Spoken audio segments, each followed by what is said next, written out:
I skimmed it. Okay. But I've, it's fun because all the Philly fridges kind of talk to one another. Nice. We're in like a group chat together on Instagram. So I started it in the summer after I saw someone else start one in New York. And, I live in Germantown. I work in Germantown, and I knew that was an area that I feel like would benefit from it. And, just like with COVID, there were just like more and more people who were battling food insecurity. And honestly, I didn't have any previous experience with community outreach, but this felt like something that could be done, we used the fridge. Like my husband and I just bought a house in Mount Airy, and it came with a fridge, and we just decided to upgrade that one. And so we donated the one that came with our house, and that's the Germantown Community Fridge. Oh, great.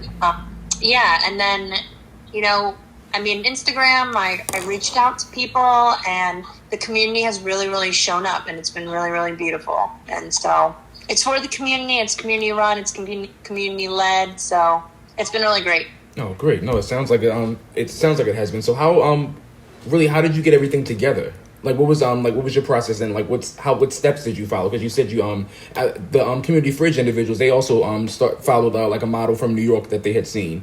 So like how did you what steps did you follow, and how did you figure that out? Like setting up the fridge and everything, and like getting connected to individuals. Sure.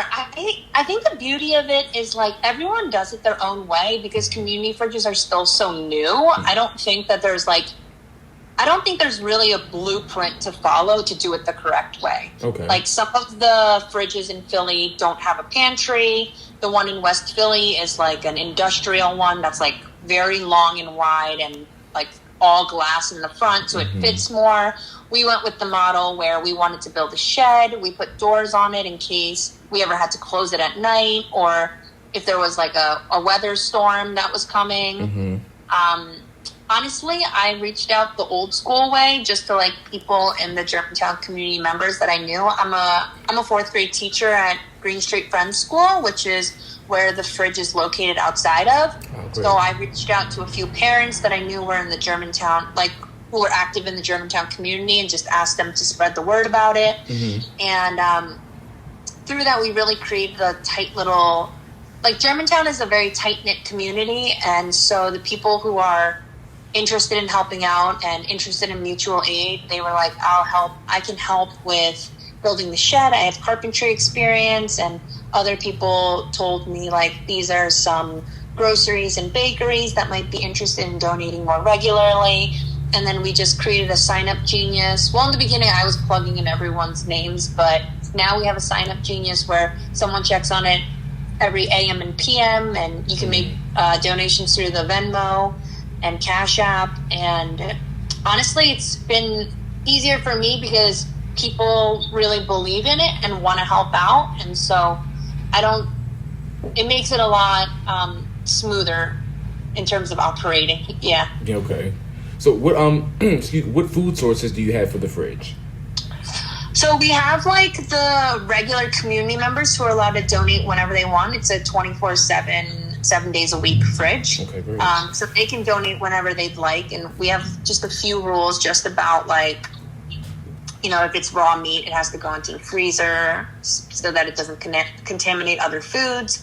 But we also receive weekly donations from Mertzbachers in Germantown.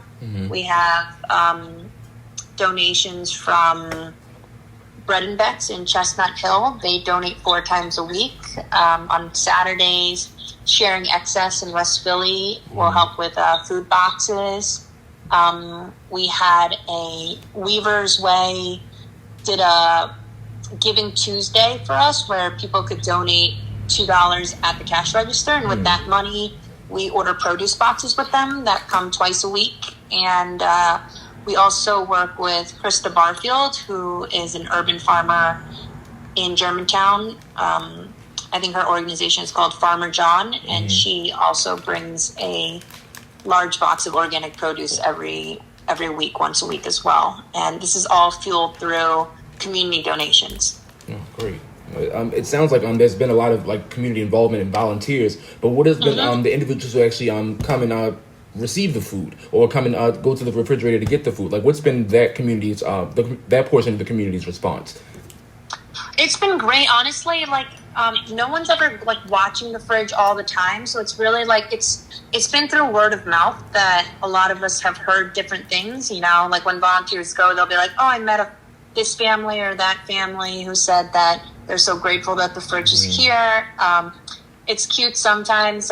There's like kids that are waiting when they know that the bakery items are coming on a certain morning who want some sweets.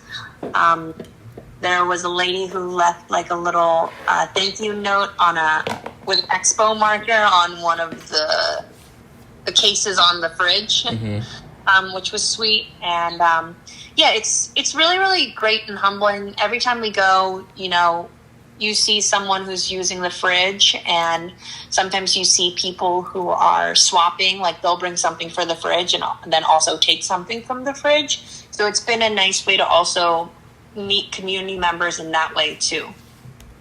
Oh no, that sounds excellent. Yeah. No, it's really great, and it's funny. A lot of the Philadelphia Community Fridge, they said the same thing about kids waiting for cookies. So it's it's nice to hear that that's a running theme, and that, you know, so many businesses as well have been supporting you all in the work that you're doing. So, you know, kudos to you guys. Yeah, for sure. I mean, it's the fridge is meant to help battle food insecurity, but it's also meant to help battle food waste and food excess. So a lot of times with like grocery stores and bakeries, like they can't sell certain things once it's past like a certain day, even though the food is still completely edible, just because of like legal reasons, I think. Yes. So it's been nice to be able to like work jointly with them to battle food excess and food waste, and also simultaneously battle food insecurity as well. So it really feels like a win-win. Was it you said it was fairly easy to find? It seems like it's been fairly easy for individuals who are running community fridges to find volunteer support. But what about the business support? Was that difficult to gain a hold of or build those relationships? I think it definitely takes a little bit more time. We have like a lot of people who are eager to like do the AM and the PM shifts and pick up from businesses, but it took a little bit more time and care and reaching out to find businesses in the area who could donate. Some of the hurdles with that is that, you know, a lot of places only donate to nonprofit organizations because they want the tax write-off. Yeah, they want the tax write-off. Yeah. So that kind of eliminated a few places that like we couldn't get food from. But yeah, I don't know. Like I said, I think Germantown's like a very close-knit community. So everyone's kind of there to look out and watch out for one another. From speaking with some of the other fridges, I think some of them have had more difficulty finding organizations in their area that can donate more consistently. But I actually feel like in Germantown, we've had good luck with that. Or maybe it's not luck at all. You know, maybe it's just the testament of the community and the types of people who are there and the types of businesses and organizations that are there. Yeah. No, no, it's very excellent so far. But I'm sorry, I lost my train of thought. No worries. So you said it's located at the school that you teach at, yes? Yeah. How did you decide on that location? Because I know Germantown's a pretty big and spacious neighborhood, and I think there are like several different locations where it could be pretty key to have a fridge location. How did you decide on that one? Yeah, for sure. And I mean, we're looking for like second and third locations within Germantown. So it's a pretty, like you said, it's a pretty diverse area. There's a lot of places that we think could benefit from a fridge. I think in the beginning we were just looking for a place where the host location would be very accepting of having a community fridge there. A lot of local businesses are a little bit wary in the beginning just because the idea of community fridges is still really new. So it was really nice to be able to tie it in with the school's missions and Quaker values of helping out the community. So And also for me, in the beginning, I was doing a lot of extra checking up on the fridge. Like right now, it's a lot more community run and led. So the fact that I was working there every day too, just felt like it was like a very good fit for that. And we were fortunate enough that our head of school and the meeting house signed off on it. How many individuals are helping support the manage the fridge? Because I know you said there are volunteers, but it sounds like you and maybe a couple of other people might be like the key coordinators of it. Yeah, I would say I'm probably the key coordinator. I probably should be delegating more. I just recruited someone else to be kind of like a second coordinator with me to help with this, with the planning of a second fridge. And then on top of that, I don't know, maybe like up to like 50 community members who do different things, whether they're signing up for an AM or PM shift, or they're picking up the weekly produce from weavers, or picking up the baked goods from Mertzbachers or Bread and Backs. Yeah, we have like a team of people who do that, and like backups in case they can't make it. And we're always like looking for more and more people too. Great. So, and you said when were you hoping to open that second fridge up?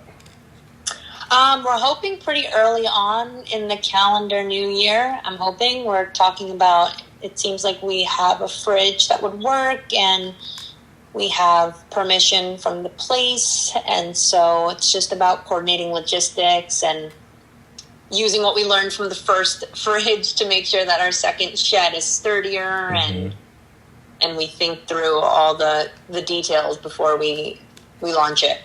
Okay, nice. So we're hoping in January at some point. Okay, great. No, it's very soon then.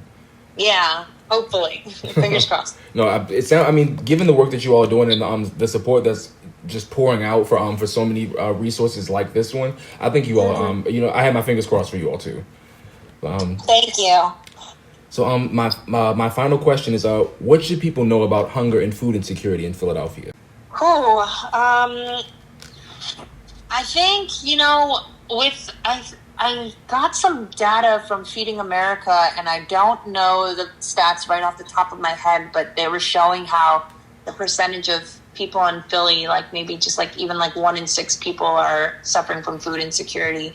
And, there are certain areas that are food deserts that don't have the access to the types of food that people need. And so, I don't think that it's just in Philly. I think it's in so many places. So I think initiatives like this, whether it's a community fridge or whatever else it is, during this time especially, it's really, really important to just like be able to highlight how important mutual aid work is, and just how important food is as a human right for everyone to have. And so I encourage people to get involved with things like community fridges, because I think it's been really beautiful to be able to see people have access to more and more different types of food, whether it's like organic produce or it's like some sweet treats from the local bakery. That might be everything that I have. So I didn't want to take up too much of your time. And if I have any follow-up questions, if I just shoot you an email? Yeah, that would be great. You have my email, so feel free if there's anything that you felt like we missed. I'd be happy to answer them. All right, perfect. No, you gave me so much great information, so I appreciate it. Thank you again for your time. Happy holidays to you as well. You too. Happy holidays. Bye-bye. Bye.